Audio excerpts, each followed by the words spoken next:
Hey everybody, this is Diane and welcome to Biters. This is Marnell, and we have no guest tonight. This is the Real Housewives of Alaska episode. That's right, bringing you the premiere of Fear the Walking Dead. Finally. Yeah, I've got to be honest. It's no secret to people who are listening that Brian and I have been kind of ho hum about this series, but I actually like this premiere. I liked it a I lot.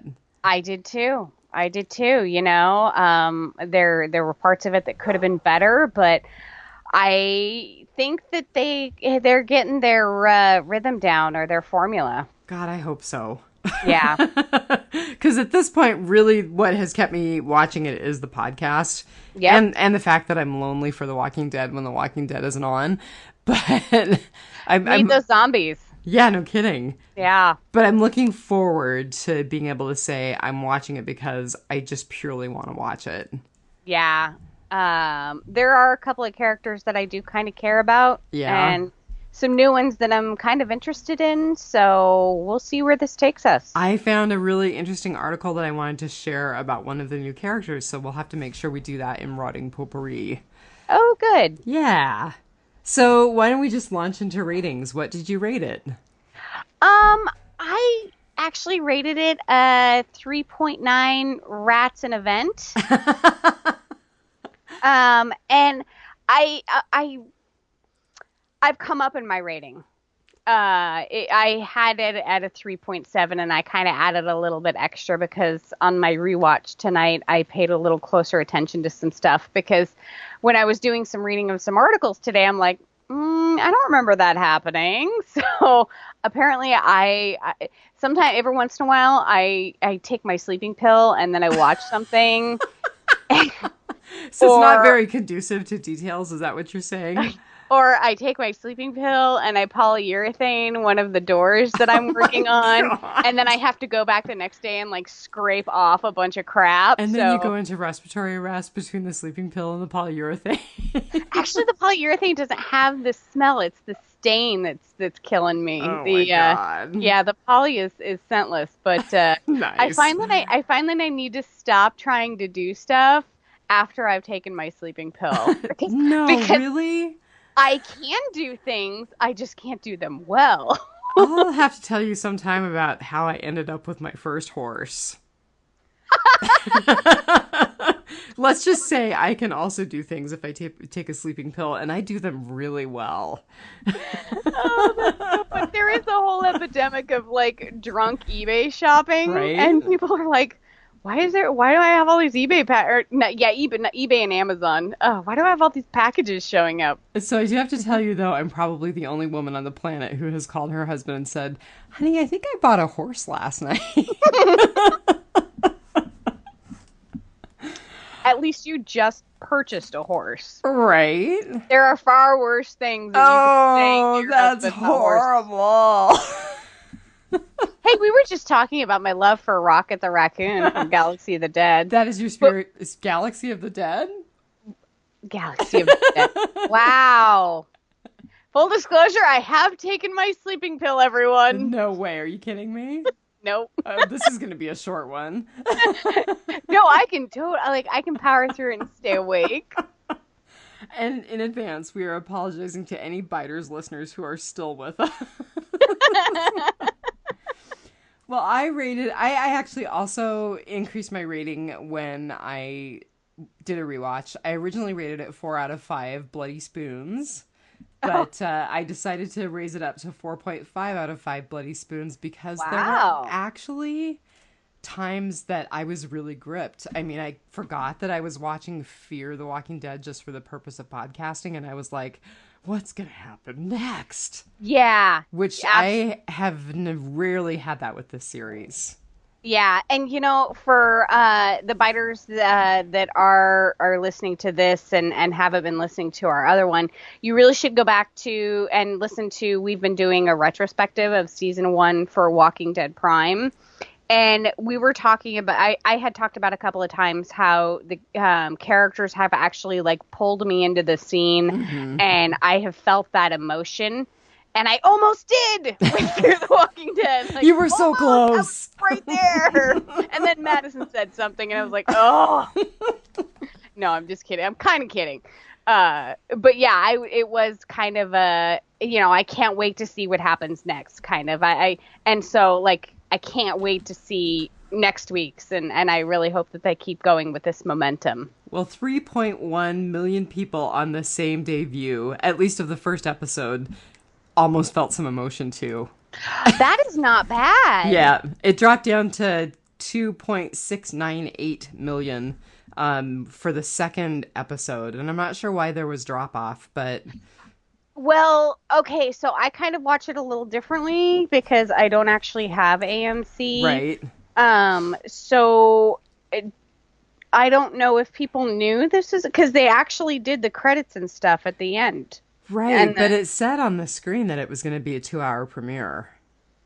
Yeah, but how many people actually like pay attention to the screen unless they hear screaming? Oh, come on, really?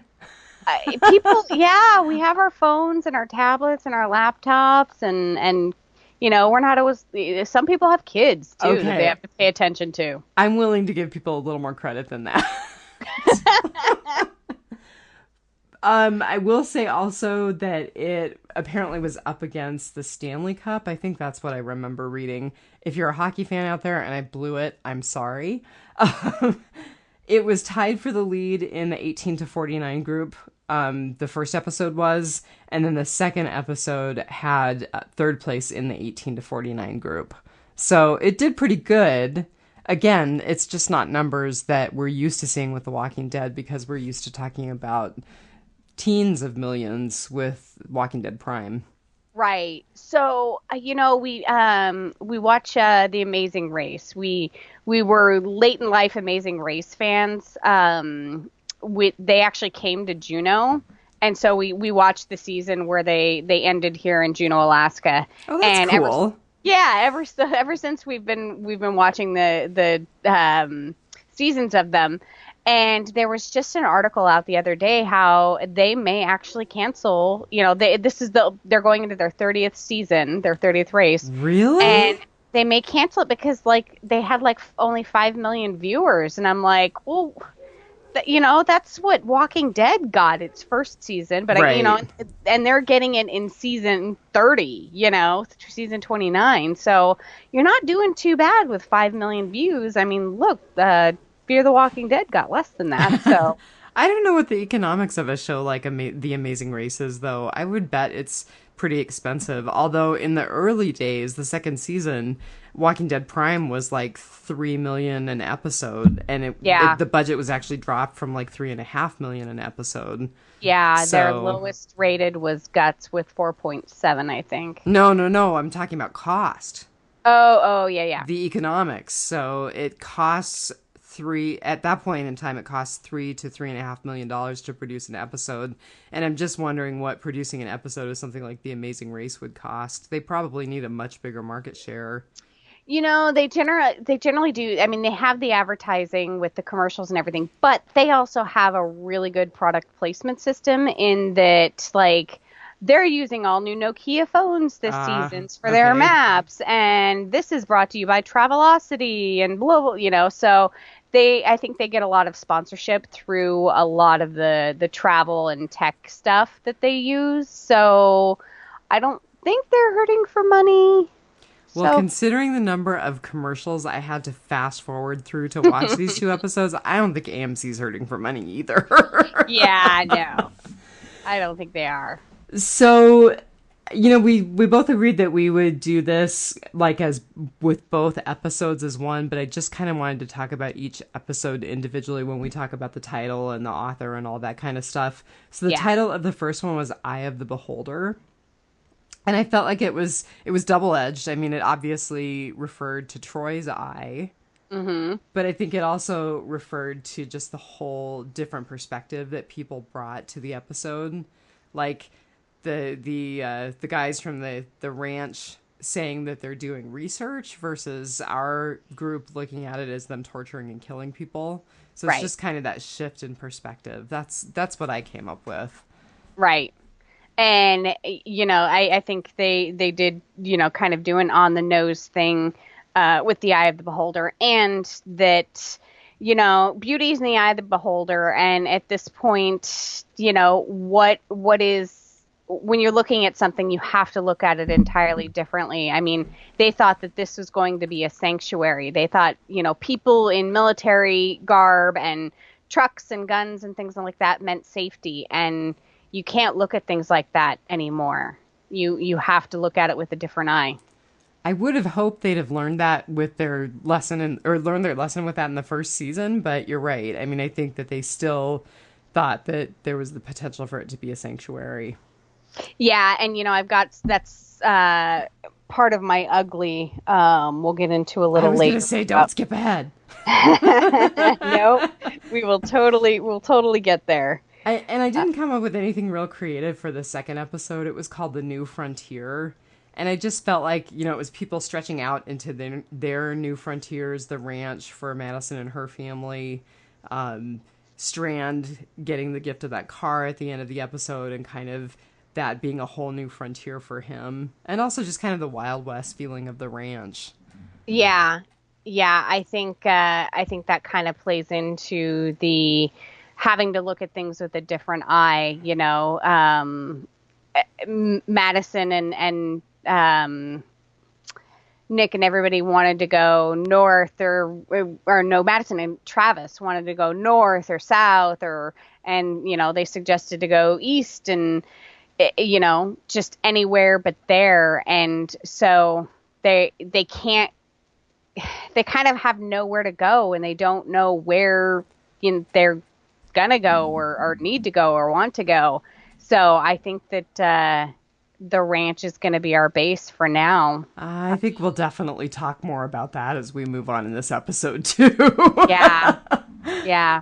So episode 1, writer Dave Erickson. We know him from other episodes of Fear the Walking Dead, and he also wrote for Sons of Anarchy. I want to say that he did one of the episodes that we just did for the retrospective with the Prime series, but I don't remember offhand, and I did not dig through my notes. And then the director is a guy named Adam Bernstein, and it was behind the movie 12 Monkeys, the movie Batman and Robin, and then he worked on West Wing. So, let's see. Episode 2, the writer was, I'm not sure if it's Mark Richard or Mark Richard, I'm not sure how to pronounce it, but this is his first Fear the Walking Dead credit, and he worked on Hell on Wheels, which I really liked on AMC, so I think that's certainly his connection to AMC. And then the director is a guy named Steven Schwartz. He's worked on Black Sails, Dexter, Being Human, the American version, which I have not watched. I like the British version up until like the 3rd season. And he's working on The Americans, which Laurie Holden, who played Andrea, is working in that series.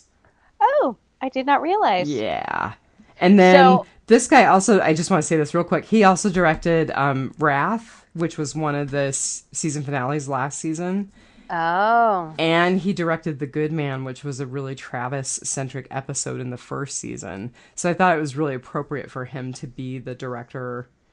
Or, I'm sorry, the writer. Director. No, I'm talking about director, Steven Schwartz. Sorry, getting lost in my notes here. I thought it was appropriate for him to be on Travis's final episode. Yeah. Yeah. So there's a little bit of a tie-in with the Sons of Anarchy. The character Jeremiah Otto Sr., the old rancher guy, he actually was the sheriff on Sons of Anarchy. Oh, I didn't know that. I haven't watched Sons of Anarchy. I just haven't gotten into it, so... It's a good show. Yeah, that's what I've heard. I mean, I've heard nothing but good about it. Yeah. So... let's see, featured cast. So I decided to pick Daniel Starman. He's the guy, or Daniel Sharman, excuse me. He's the guy who plays Troy. And the first thing that I was shocked to find out was that he's another Brit. He was born in London. Of course he is. And it looks like he's got a long arc in season 3. They've listed him for quite a number of of episodes for this season. I didn't actually go through all of IMDb to find out if he's in all of the episodes, but it does look like he's got a long arc. So that's good because I did find his character very interesting. He's creepy. He is, but I do have to say this. I thought that he and his brother Jake were twins when I just first kind of caught a glimpse of them. Oh, okay. I can kind of see that. Jake, who is played by Sam Underwood, is actually in a show called The Following. Okay. The Following, it's currently airing. It's, I think it's in its third season, something like that. Kevin Bacon, surprisingly. Really? Yeah, he's the hero of our story in that. And he plays like an FBI agent who is trying to catch a cult leader. And one of the guys, Sam Underwood, plays twins in the show. Oh, that's cool. Yeah, and so I guess I forgot that he was one guy playing twins, and I was like, oh, they're playing psychos on this show too. So I was immediately suspicious of Jake, and I still don't know if we can trust him, but I can't wait to see what they do with With Troy, because of the whole Jake saying Dad cast one out to save the many. Right. And he said to him also, you know why Dad sent you here. Yeah, and told Madison, I know my brother did something to deserve this. So it'll be really interesting to see because Jake seems like a good guy. Troy seems like a bad guy, and their dad seems like he kind of could go either way. Oh, I don't trust him. Oh, I don't trust him either. Because we saw him last season, didn't we? I don't think so. Did we? Wasn't he the guy that found Ophelia? Oh, you're not going to make me go back and rewatch, are you? Maybe that's how they tie Ophelia into this group. Yeah. I was wondering how. So I'm going to have to. I'm going to reserve judgment. I don't know. Maybe he is the guy who found Ophelia. But if he did, where is she? Well, it looks like it's a fairly sizable camp, so it will be interesting to see if that's the case. Yeah. Just a couple more things about Daniel Sharman. So he was in, Teen Wolf. He played Ares in the movie The Immortals, which I'm kind of fangirling Wonder Woman big bad right now, so I was kind of tickled to see that little touch. He was also in a series called The Originals and a series called Mercy Street, and I'm not familiar with either of those. So The Originals is a spinoff of the CW's Vampire Diaries. Oh, okay. It follows the original vampires that basically the progenitors. Yes, progenitors of the vampire strain, basically. So, okay. Yeah, I actually haven't gotten into it, but I do watch I do watch Vampire Diaries, so I probably will eventually watch the originals. But I'll have to steer my husband that way because I don't think he knows about them, and he likes the Vampire Diaries. So I know he's such a girl. That's funny. That's totally funny.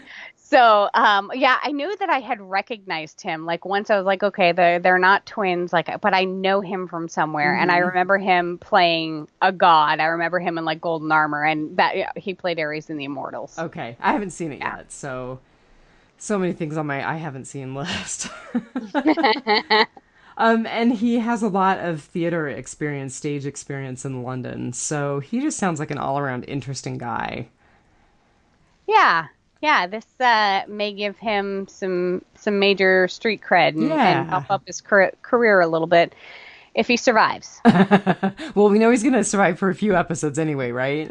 Yeah. So I also wanted to take a quick dip back to Cliff Curtis, who played Travis, just because it really did bother me that Travis was killed off, and we talked a little bit about that before we logged on tonight.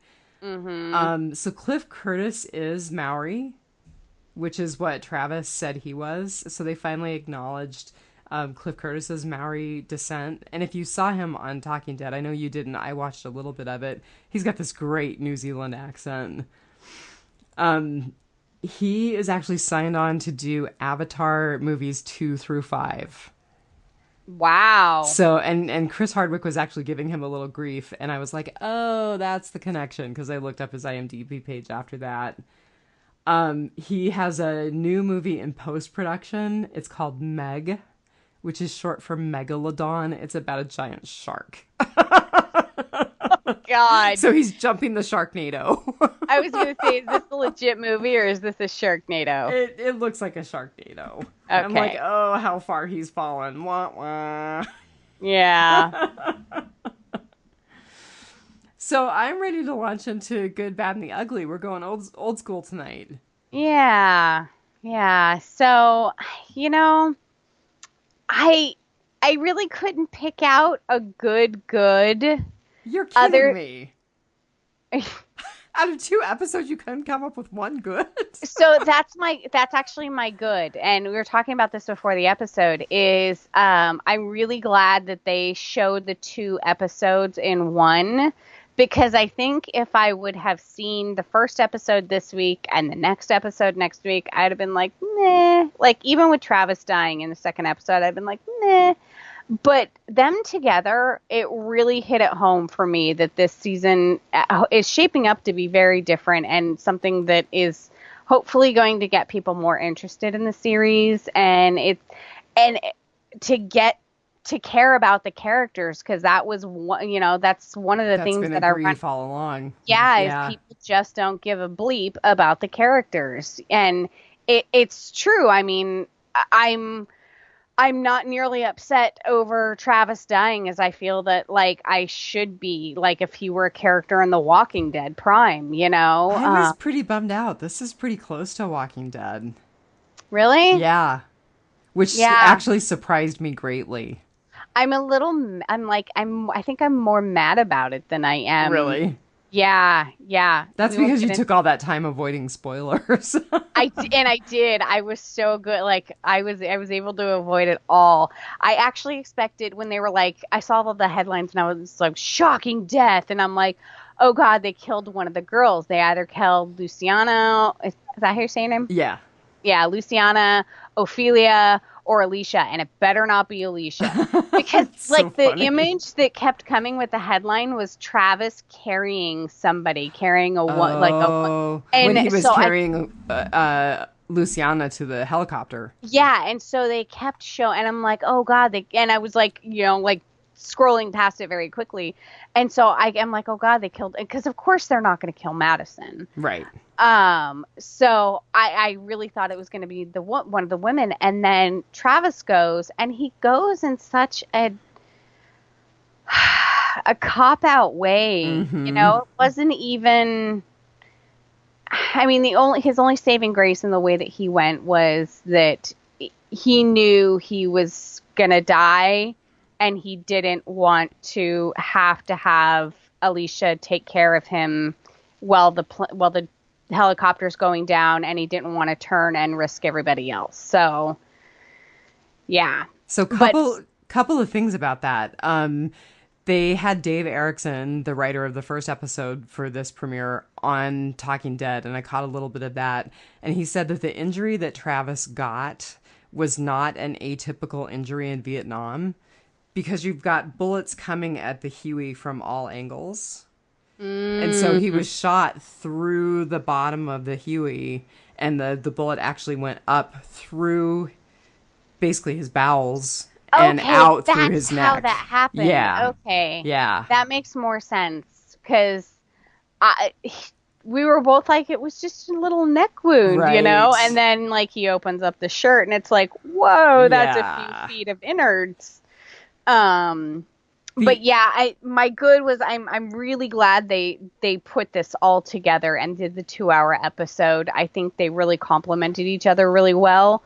I think it should have been planned this way, and they didn't. But I think it was Thomas who was saying that, right? They don't exactly get, like, they shoot so many episodes and they don't actually get to tell them when they can air the episode, because there may be something that conflicts. They may have some award show or something, or they may go through a kind of a mid-season break, and Right. so So it's more of a like, scheduling thing to put two things out at once. yeah, exactly, Well, and I'm you know really what? glad they did. I have to say I called it lazy storytelling for them to put the two episodes out together, but I'm actually glad that they did as well. I think it was a good choice.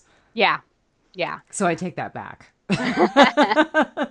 So, I mean, there was a lot of little smaller goods that I'll get into, but overall, that was my big good. Is I really think that this is starting to take shape. It's taken them 3 dang seasons, whereas, we're doing the retrospect for season 1 talking Walking Dead Prime. Right. And, we were hooked from episode 1. Right. Hooked from the minute that Addie Miller was shot in the head. Yes. Summer the teddy bear girl. Yes. Which by the way, history. Yesterday. It was yesterday 7 years ago. Yeah. Thomas O'Mara shared that on the Biters page. Yeah. So my good was Madison and the spoon. Because I just thought it was a really badass thing to do. Yeah. I'm not sure that she had the skill really to be that precise and to lead this guy around by his eye socket, but I'm willing to give her pure luck. Yeah, I'm willing to give her the benefit of the doubt just because it made for some really cool visuals, no pun intended. I was just talking to a friend about how, because I was like, they were camping, and I'm like, you're still messing, like, you don't have glasses? Why are you messing with contacts on a camping trip? Right. That's so unsanitary. And they're like, I can't do the eyeball thing. Like, one had contacts, and the other one's like, I can't do contacts. I can't do the whole eyeball thing, and I can't even watch it. Like, they're like, yeah. And I was like, oh. Yeah, no, I totally had laser surgery on my eyes, and I'm fine. So eyeballs don't bug me. Well, I love the father's comment to Madison where he was like, well, he's lucky it wasn't a fork. The other thing, and this is maybe more writing potpourri, but I'm going to put it out here anyway since this is Troy and Madison. What the heck is Troy's interest in Madison? It seems sexual. Yeah. It was kind of weird. He had no interest in Alicia whatsoever. Yeah. He was totally fixated on Madison. Yeah, and he was like Dexter fixated. Yeah. He's like, I want to know what wearing your liver would look like. Right. He's uber creepy. He is, and I definitely think he's a little sociopath in the making, or already made and completed. And I think we'll see more of that. But I was really creeped out by his fixation on Madison. Yeah. And I liked really how Madison wasn't having it. Like, I do have to give her credit in this episode in that she was very forceful. She wasn't like, where's my husband? What have you done with him? She's like, where's my husband? What have you done with him? What are your plans for us? Right. She was very, I think this is her taking shape into her leadership role, and I really hope it gets better, but I did see a little glimmer of hope this episode. Yeah. Yeah. So what's your bad? My bad was Travis dying. Okay. For a major character death, I would have rather have seen Madison. And I know that I rag on Madison. Everyone rags on Madison. And Travis was, they said his storyline was complete in that Chris was dead. His ex-wife was dead. Chris was dead. He found Chris, and then he told Madison that they would find Nick, and they did. And everything went full circle, and Travis's storyline was over. And I really don't think it was. I think it was cut short. I think he could have been a huge asset to our group and to the show. And I don't think Madison's gonna get as far as Travis. I think he could have been a really powerful character. So I was really sorry to see him go. Me too. And okay, so this is 2 feminists telling you that we wanted to see the dude in charge. Although, still go see Wonder Woman. twice, three times maybe. No, and that's my thing is like all day I've been mulling it over in my head, and I'm like, I'm such a feminist, but I'm such a feminist that I'm like, I don't want a chicken charge just to have a chicken charge. I want the right person to be in charge. Thank you for Walking Dead Fear the Walking Dead for pandering to my gender, but no. I think they could do better on their female leader, and Madison is not it. And I would have rather have seen Travis in the role than Madison. Well, and the thing that I said to you is that I didn't like that they just wiped out Travis's whole family. Yeah. I actually thought of that family. His ex-wife was a very sympathetic character, but I don't like that they just wiped out his whole family. That's not cool. Yeah. Especially when we still got Nick and Alicia and Madison. Right? And I was so mad. I mean, what has been our biggest gripe about Madison? She's like obsessed with finding Nick, making sure that Nick's okay, making sure that Nick has what he needs. And she forgets about Alicia, and she blows off her husband, and nothing else matters but Nick. And so, Alicia gets back with Luciana and the other two from the other group. And she's like, where's Travis? Where's Travis? And Alicia's like, he's dead. Blah. And she just immediately accepts it. Like, imagine if Alicia had come back and said, Nick is dead. Madison had been like, take me to his body. Oh, you think so? I don't think she immediately accepted it. I mean, she accepted it as a reality, but she's not accepting it emotionally. I think there's still going to be ramifications. You think so? I do. And in fact, one of the things that I wanted to say is that Dave Erickson, again, the guy who wrote the first episode, said that this character death is going to be pivotal for the season, and it's basically going to drive everything in this season. So I think we're going to see broader ramifications of losing Travis. I don't see how, but give it a shot. Like, I was very, very annoyed that she just immediately was like, because she didn't even ask any questions. She did later, yes, she did. But immediately she wasn't like, how, like, where, when, what, like, I would have been like, did you see it? Did it, I would have had a lot of questions instead of just blindly accepting that, he's dead. Because as a lot of you may know, one of the characters that we thought that was dead is not gonna be. Right. So, I mean, the character, the actor that plays Travis made it very clear that his character is dead, even though we didn't get to see a body and, yada yada. So, to be fair, the character who's coming back did not fall from a helicopter after being gut shot and shot in the neck. Yeah.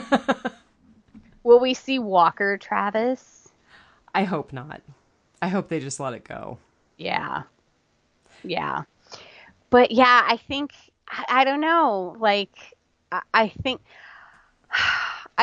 well, and she didn't even want to go and look for them. Like, Nick was like, let's go. And she's like, no, we have to stay here. But I also think that it would have been totally irresponsible of them to tromp off into the wilderness and just hope that maybe they could find a downed helicopter. Okay, exactly. I'm not saying Madison is the queen of responsible. I'm not saying that. I was going to say exactly. That is exactly what Madison would do if it were Nick. Well, probably. She would go traipsing through the mountains blindly to find Nick, and somehow she would find Nick.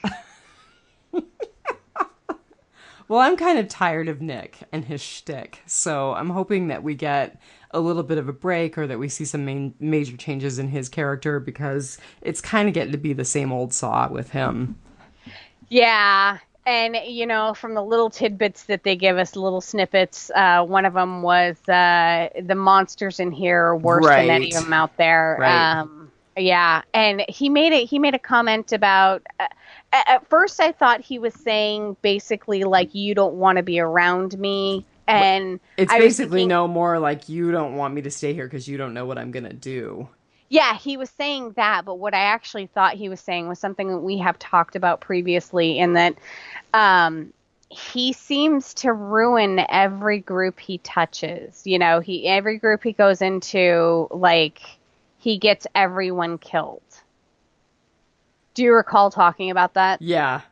Yeah, and so I think that at first I thought that that's what he was saying, is that, like, I'm basically bad juju. Oh, no. But no, he was really like, I'm gonna pop off at any second, Right. on any one of these psycho ranch dudes. So that kind of leads into my bad. good. Okay, so I didn't settle on it until right before we started a podcast because I finished a rewatch tonight as well. But Troy giving up his gun to Nick so that Nick could ostensibly off Luciana. That was the stupidest move ever. Yeah, that would never happen. Yeah, and anybody in an armed militia would not be like, okay, dude, you're kind of crazy and we're threatening to kill your girl, but here, you do it. Yeah. No, that was a bit, if we were doing fail and epic fail tonight, that would be an epic fail for me. Yeah, definitely. There was a couple of scenes like that where, let's trust. It's like the scene with Travis when they were getting away. Travis stood up and he's like, no, me, Right. And you're like, this dude is trying to convince you to kill him after he's been bad mouthing what you're doing. Like, don't let your guard down. Like, he's up to something. This is his last stand. Like, yeah, everyone was just taking, some little too much blind faith in other people. Yeah. For the situation. So I'm going to take the first ugly because you've actually already taken my ugly, it was a good ugly, and it was Travis's death. So I talked about the mechanism. I talked about Dave Erickson saying that it was going to be really pivotal. And I actually really liked the fact that his death was kind of meaningless and random, because that's really how people die. Yeah. People die every freaking day in the most meaningless and random ways. Yeah, little girls wander off and they wind up in the Walker barn. Yeah. Yeah. Well, I'm not just talking about the Walking Dead world, though. I mean, I'm talking about this world. People have heard me say before that I used to work in an emergency room, and I mean, some of the deaths. It was like, okay, this guy was 1,000,000 years old. He had heart disease. He died of a heart attack. Okay, I get that. Okay, this kid's in her teens and she died in a horrible MVA. That's just a motor vehicle accident. That just doesn't make any sense. Yeah. So people die horrible, meaningless deaths all the time. So I felt like it was really legit for that reason. Yeah. It also gave me more sympathy and empathy for Alicia. I mean, this is the first time I feel like she's truly broken, and this is the first time that I feel like she's truly demonstrated real sympathetic emotion. I really liked Alicia in her work around Travis's death. Yeah. So, and then I guess the other thing, and I said this to you as we were signing on tonight, I really thought about it a lot. And up until this point, this series has not been a series where I've been mulling it over and thinking about it after the episode's over, and it just hasn't really held me. But Travis's death really got me for some reason. Yeah. I did not expect a big character death this early on.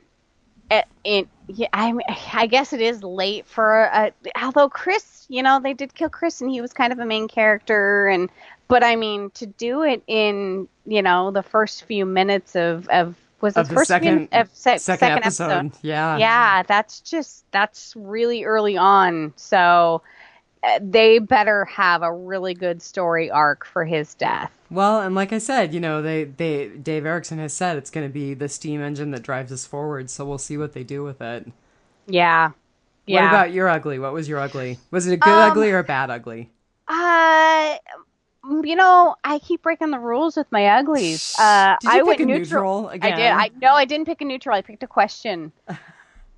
Is this what we devolved to? I mean, we see or is this just good television? We see this time and again in that, and 28 Days Later did the same thing where, you have a military, we opened up on, Travis and Madison and Alicia getting escorted into the camp and everything, and they separate out Alicia and Madison and then they take Travis someplace else. And it's like, okay, well, maybe they're separating the men from the women for, they maybe they have different holding centers for them, which would make a lot of sense. Or the women are breeders.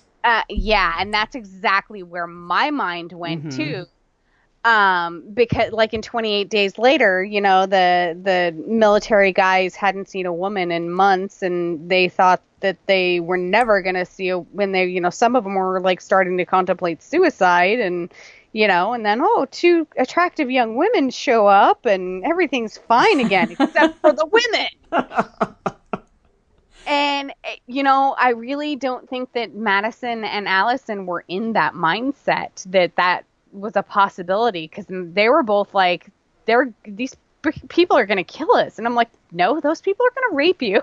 Like, I also kind of, the other thing that was kind of creepy about Troy is I said earlier that I thought his interest in Madison was really sexual, but there's also part of me that's like, maybe there's this creepy, weird mommy dearest thing going on too. So it was really kind of hard to figure out what his interest in her was. In terms of your question, is this what we devolved to? I'm going to get political, Thomas O'Mara, but I think all you have to do is look at the world today. We've already devolved to this.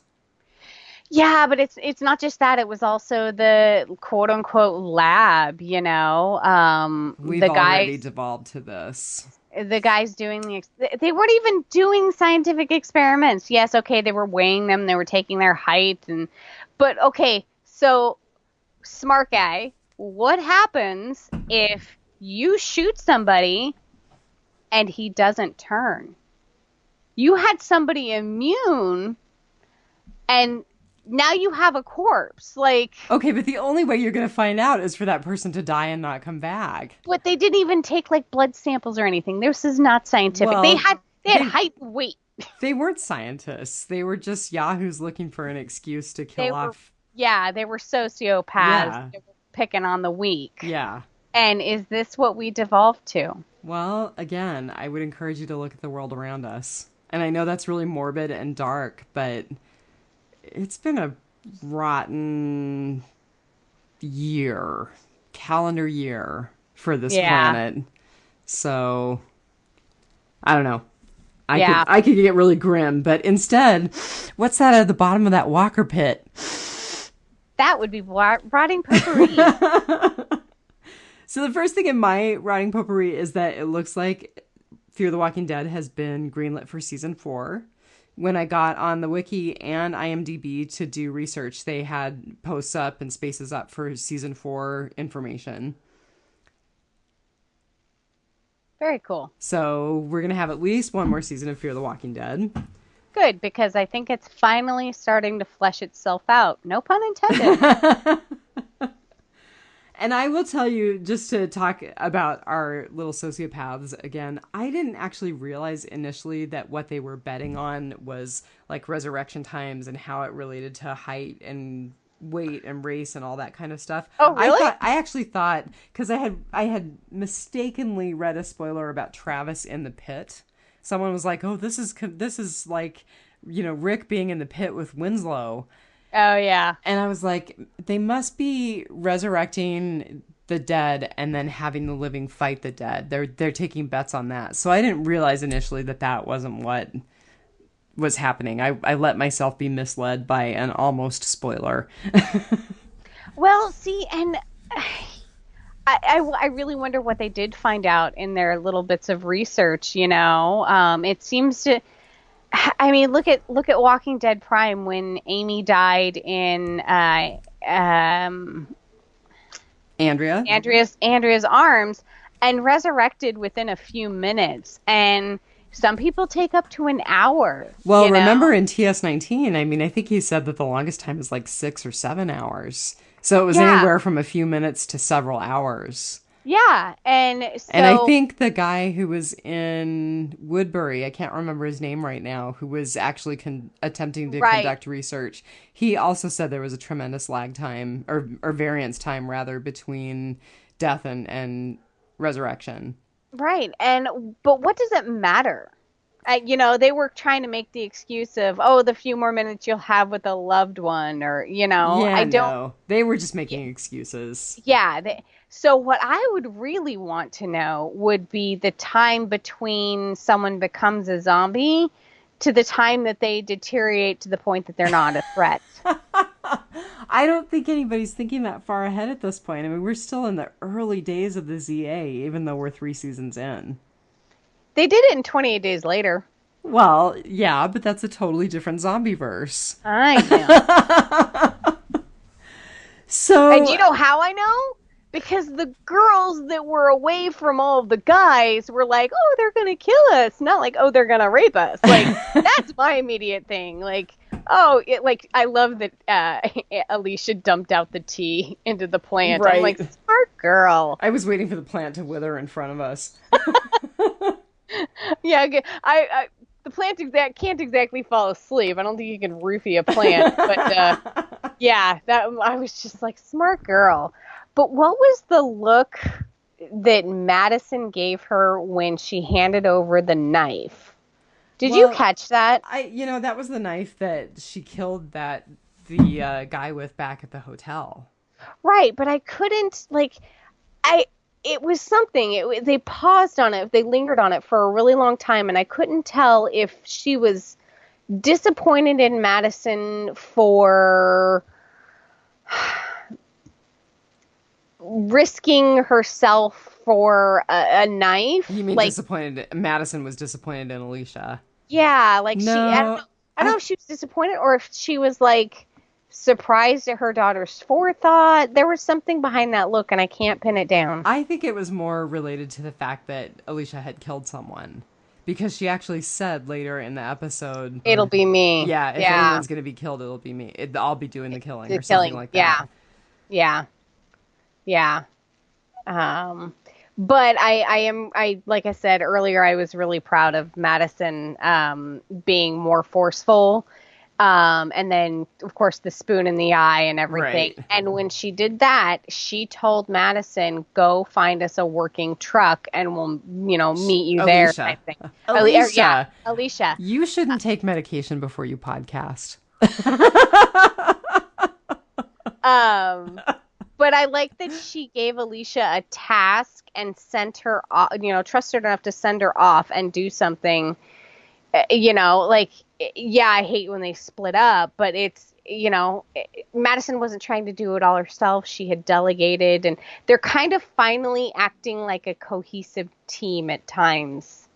They trust that they have each other's backs, and some of them do the right thing some of the time, but most of them do the stupid thing some of the time. Yeah. So, since we're talking about concealed weapons, I think Madison's little game of grab ass with Nick was really creepy. Yeah. I thought that at first I thought she was just hugging him because the guy that was watching him at the fence was because Nick was pacing around like a madman. And right. I thought she was like, calm down, come in and hug me and we'll talk, But she also just got way too close and way too strokey. It was weird. Handsy. Yeah. And I know that she was trying to get him to find the gun that she had in her belt, but nonetheless, it was creepy. Yeah. Because they already have a weird relationship anyway. They do.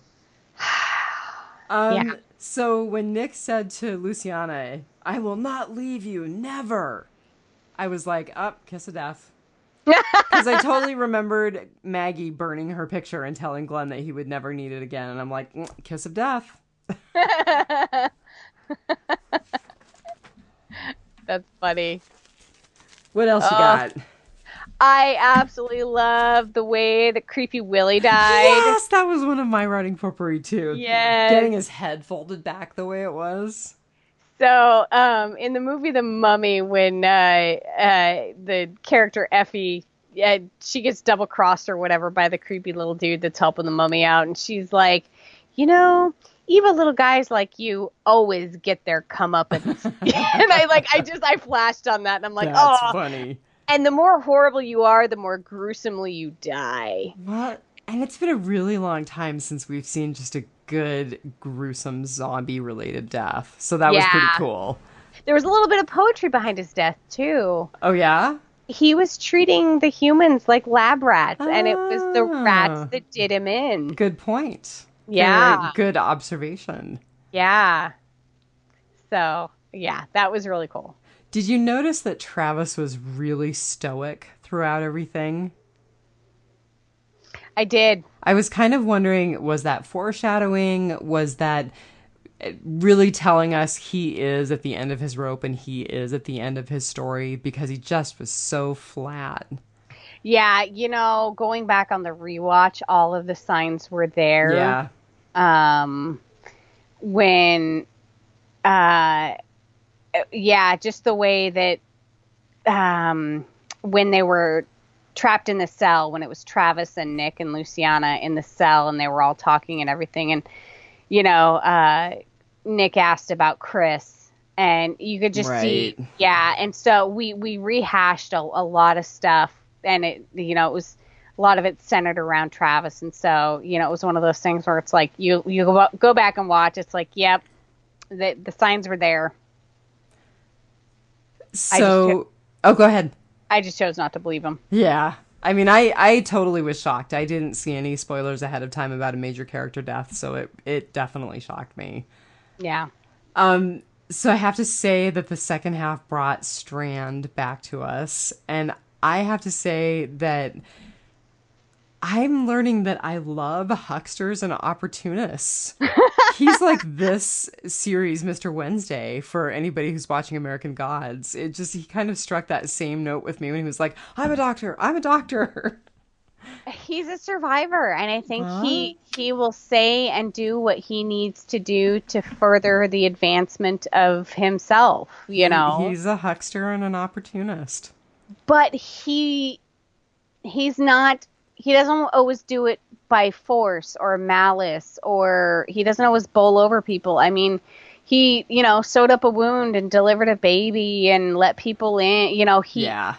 I mean, I was wondering what his motivation was for letting people in, because I was like, Strand is not really a goodness of your heart kind of guy, Yeah.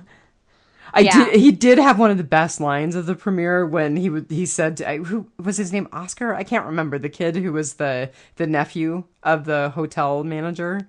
Oh, He looked at him, yeah. he's like, you should be thanking me for saving your life. Donata, asshole. That was pretty funny. And what's funny is I was just thinking before this episode, one of the things that they are missing is kind of the comic relief. Yeah, Abrahamisms. Yeah. God, who was it before Abe? I mean, you got a little bit from Glenn. You got a little bit from Glenn every once in a while in the first couple of seasons, and then Glenn kind of got serious, and we had a roving cast of characters that would provide some comic relief, Oh, but nobody has it the way Abe had it. No. Mother dick. No. So the other thing that I was... Oh, sorry, go ahead. I don't know. I was just quoting Abe. The other thing that I was thinking is that the name Brokejaw Ranch... That struck me too. It's not an accident. There's got to be something more to that. So I'm kind of wondering if we'll get some backstory on that. I did some reading, and the only thing that I could really find out, other than it's a significant setting for this season, is that it's east of San Diego. Huh. And I mean, I don't think that's for real. I think that's where they've set it in this universe. But right. Probably the last thing that I would say is that I'm a little worried that this is going to be season 2 at the farm. I'm worried that we're going to be spending this whole season at Brokejaw Ranch, and I hope that doesn't happen. Oh, I'm totally thinking we're spending the whole season at Brokejaw. I hope not, because there were people who really bellyached about the original series, about Walking Dead Prime, being stuck at the ranch, or I'm not stuck at the ranch, stuck at the farm for a whole season. So I'm kind of wondering if people are going to be able to tolerate being at Brokejaw Ranch all season. But you have 3 wild cards in the mix. You have Strand, you have Ophelia, and you have Salazar. Right. But we So, had wild cards in the ring, or wild cards in the bunch for the farm with Herschel. I mean, Sophia was in the barn. Merle was out there roving somewhere, we thought, maybe. I mean, and then everyone's like, what happened to that Morgan dude? yeah. Yeah.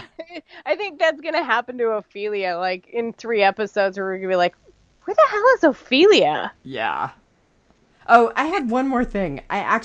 So the scene where Nick and Troy are kind of facing off with each other over Luciana, Yeah. I was like, they are complete mirrors of each other. You know, they're both completely broken in different ways.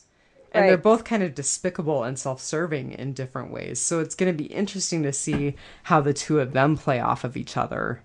Yeah, I want to know what happened to their mother. Because Nick's lost all of his father figures, and it doesn't look like Jake and Troy have a mother figure. Right. And I actually You was know? looking at notes again on the wiki and on IMDb, and yeah, I guess that's their last name. She's confirmed as dead. Okay. So, you know, who knows? And he did say my mother's passed. He said that Yeah. in the first half of the premiere. Yeah. The other thing I thought was Mr. Otto is the anti-Herschel. We're at the anti-farm with the anti-Herschel. That's funny. One of my absolute favorite scenes, and I'm gonna go big on this one. It's such a tiny little detail. I don't think we've ever seen it before in Fear or TWD Prime, when they were doing the quote unquote experiments Right. on the people, watching the eyes turn. Oh yeah, that was really cool. That was a really We've neat never moment. actually seen that, right? Well, you know, we didn't We've seen because people turn, but they close their eyes, and when they open them back up, they're Right. zombies. Right. Yeah. Like Amy's eyes. I mean, we saw Amy's eyes as Amy as a living person, and then when she opened her eyes at her resurrection, they were zombie eyes, but we didn't see them transform in front of us the way that we did on screen this time. Yeah. And that was a cool effect. I really, really loved that effect, that little tidbit, Yeah. because there's been something that's been going around online, in that there was I think it was Kirkman or somebody who they were like, you know, should we write how the zombie virus began? You know, there's reasons to do it and there's reasons not to do it. I don't think he's ever going to disclose it. Well, for Walking Dead Prime, I think my biggest issue with any sort of reveal is we've moved so far away from Right. that being a necessary plot point. So you're right. If they're going to disclose it, they have to disclose it in Fear. Right. Or they would have to disclose it at the very last season of Walking Dead. It would Right. have to be part of, you know, they decide to move through DC and find that, you know, there's people trying to rebuild, and oh, by the way, this is how it started, you know. It would have to be one of those. I mean, I don't think at this point, when they're running out of ammunition and creamed corn, that anyone really cares how it started. Yeah, I don't know. I don't know if we'll get that or not. I don't know that they're going to go that way. Yeah. Well, I'm about tapped out. How about you? I think so. So, overall, strong showing for the premiere? Definitely. For a Fear the Walking Dead premiere, I think this is, I honestly couldn't, I don't want to say it's my top rated show, and I'm counting the 2 as one. Right. I don't want to, because I could be lying. I can't remember, but this is right up there. This was a solid showing for me. I agree. And I hope they can keep the momentum, and they can keep people like Brian listening and watching. You know, we'll be lucky if Brian listens to this. Oh, so by the way, who was shooting at the helicopter at night? Oh, we're going to find out. I mean, they're going to come back. We just don't know yet. And Brian, I want to know, like, are Hueys that permeable to bullets, and if so, like what caliber? Like I would have thought that there would have been it would have taken more than a couple of shots to get through the windshield or the windows or. Well, but like I said, Dave Erickson said that the injury that Travis had was not an atypical injury in Vietnam. In Vietnam, it's been 40 years. Yeah, but they use Hueys in Vietnam, darling. We've come up with better technology to armor them, haven't we? Well, this is a privately owned helicopter. They probably didn't feel the need to armor it. Yeah, that's true. I don't know. You'll have to get it out of Brian if I don't. Yeah. Our munitions expert. We have a roving field reporter and a munitions expert. And Thomas Reese, I know you're out there. I just haven't come up with a nickname for you yet. Well, on that note, let's remember. Take it. One dead day at a time. We're getting Still better. Terrible. No, we're getting well, it's better. easier to coordinate 2 than it is 3, right? It is. All right, everybody. Have a good week. Have a good night.